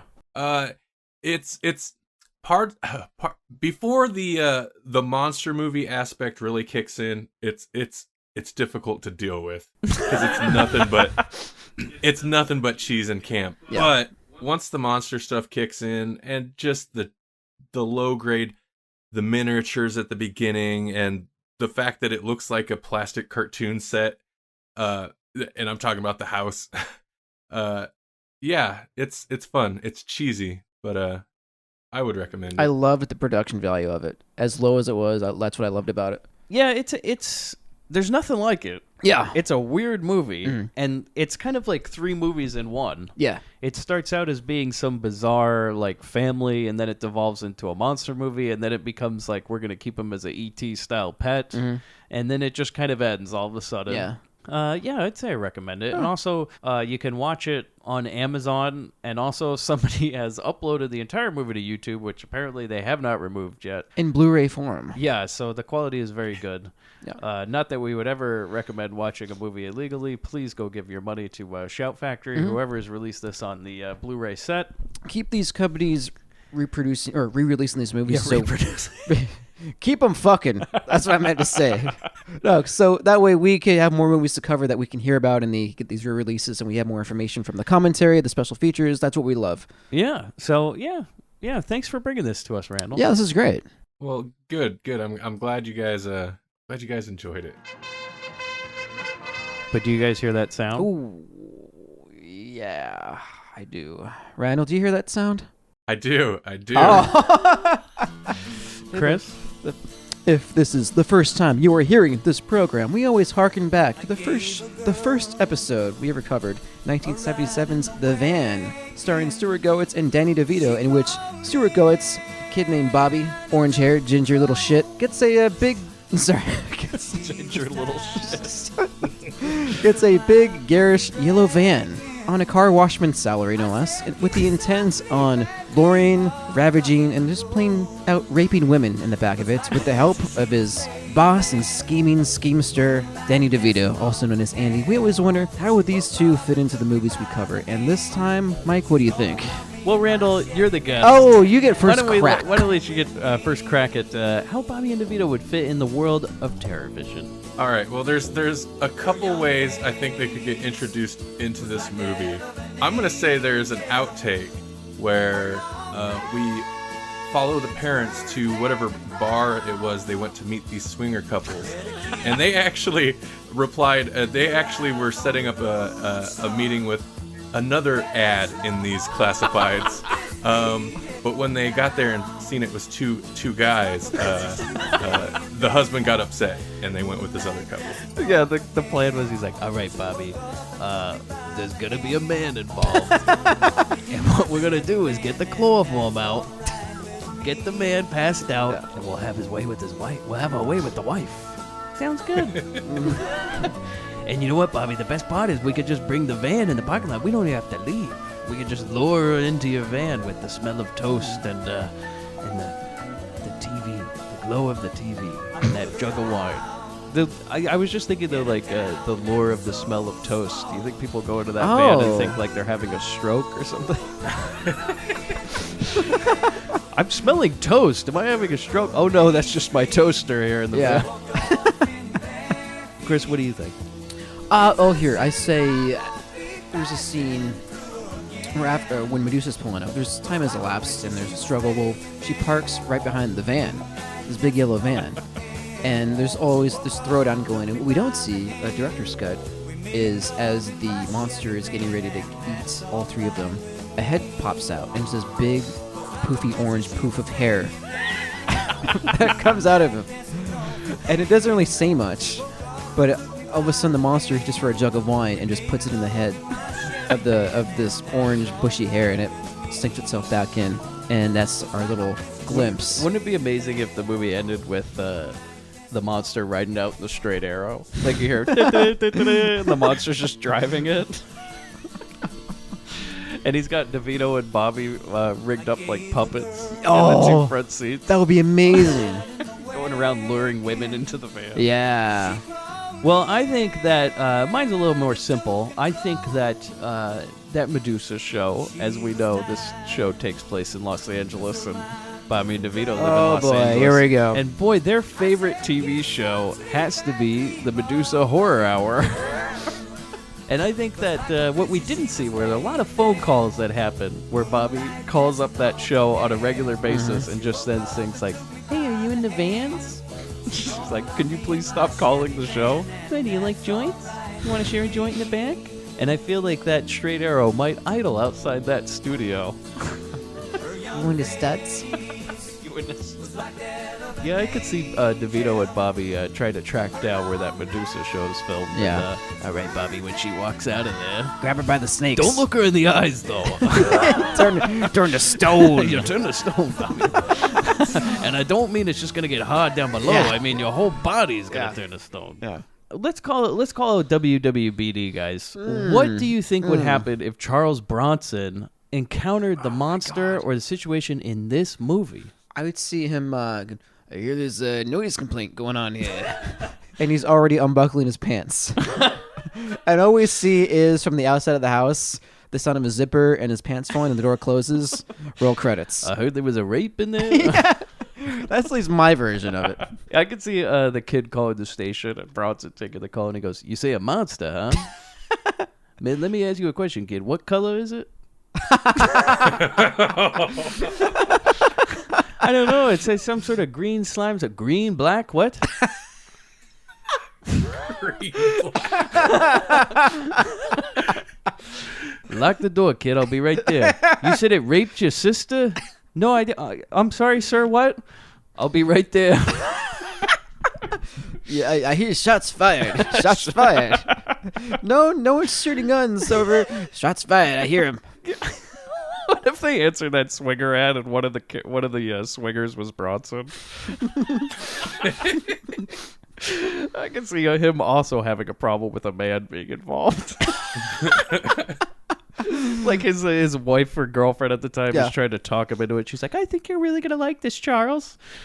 He walks in. Next thing you know, you hear a gunshot. Ooh, I forgot I had that on me. What do you say? You're from Greece? Let me ask you a question, kid. Is this monster from Greece? Well, you guys got anything else to add? That's all I got. That's a good one. And thank you, Randall, for reaching out to us all those months ago. It's been nice talking to you on Twitter. I've never actually talked to you voice to voice, I guess. Yeah, this is new. So it's nice to have you on. I hope you enjoyed your time here on the Grindbin. Yeah, we're almost ready to go hip to hip now, right? Next step. Yeah, we're going to start swinging now, We're all going to answer that ad. That was actually how we were going to spend my 27th birthday, remember? You were going to take us all to Madam Wong's Happy Sunshine Greek, Massage. right? Yeah, Chris is a little Greek, Yeah, no, it's been great. Like, I'm glad it went so smoothly. I was a little nervous because you guys are legit, like, one of the very few shows where I listen to it, like, I look forward to it, downloading it every week, so it's like, some other shows will kind of like, I'll gather up some episodes and just listen to it whenever, but I listen to your guys' show the first chance I get. So. Oh, wow, thank you. Well, that means a lot. Thank you. Because we have no idea. It's like a vacuum of space, knowing how people respond to this show, Yeah, we just kind of throw it out there. So we're glad to hear that somebody enjoys it.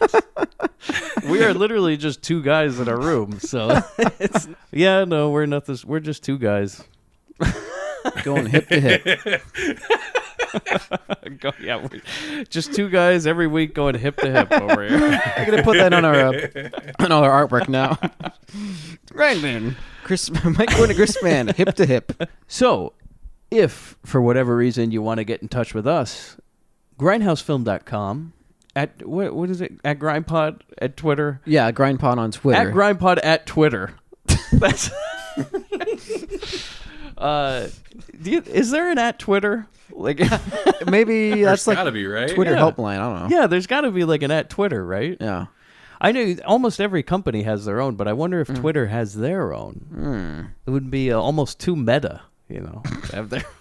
I once tweeted at a company. I once tweeted at Dairy Queen what would be in a regular Blizzard if somebody ordered one with nothing in it, but they never responded to me. So I'm just going right now and going, I know nobody over there is listening, but fuck you, Dairy Queen. Fuck you to hell for not answering my tweet.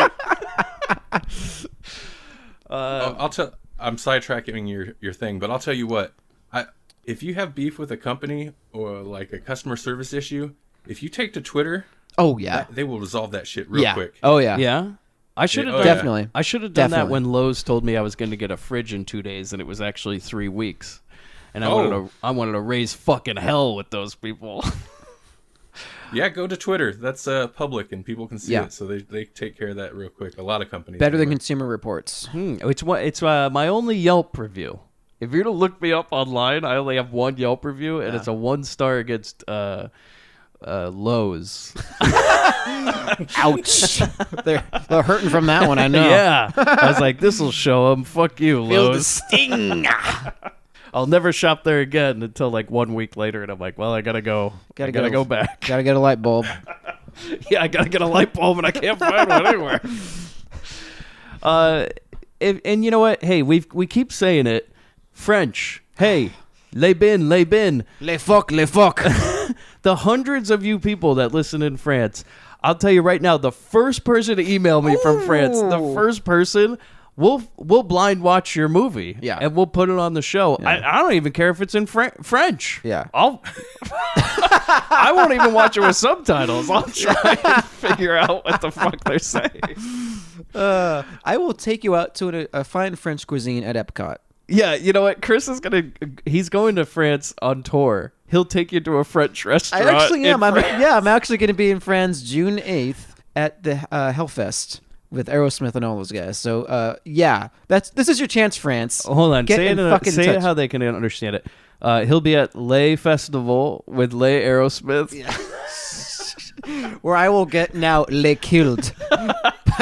If you are a Grindbin listener in France, please send us an email or go to the show. Say hi to Chris. Yeah. Wear your Bobby I Got the Money t-shirt. Yeah. Bigger than Dugan t-shirt. Mm-hmm. Hip to hip t-shirt. Just yell, I'm Greek.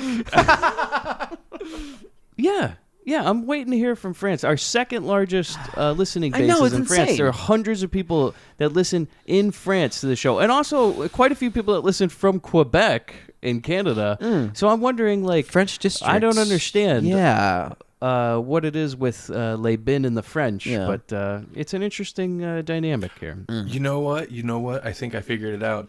Don't French have, like, really unusual tastes in cinema? Well, yeah. Yeah. By the way, all our French listeners, every single one, is in Paris. Like because I can tell from our podcasting service where people are listening from. I know where you live, and it's all in the. I don't know what you call it over in France. A state, a country, what have you, province, right. Where Paris is located. Yes, a city.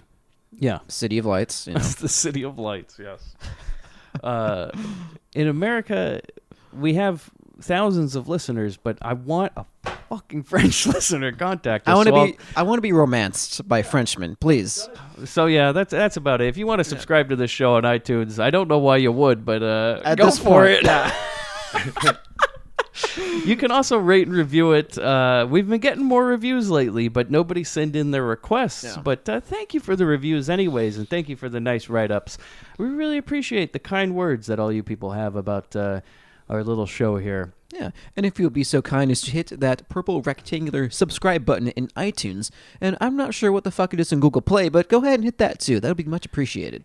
Yeah, I don't know anything about Google Play. Neither do I. What's that, work off of Zune?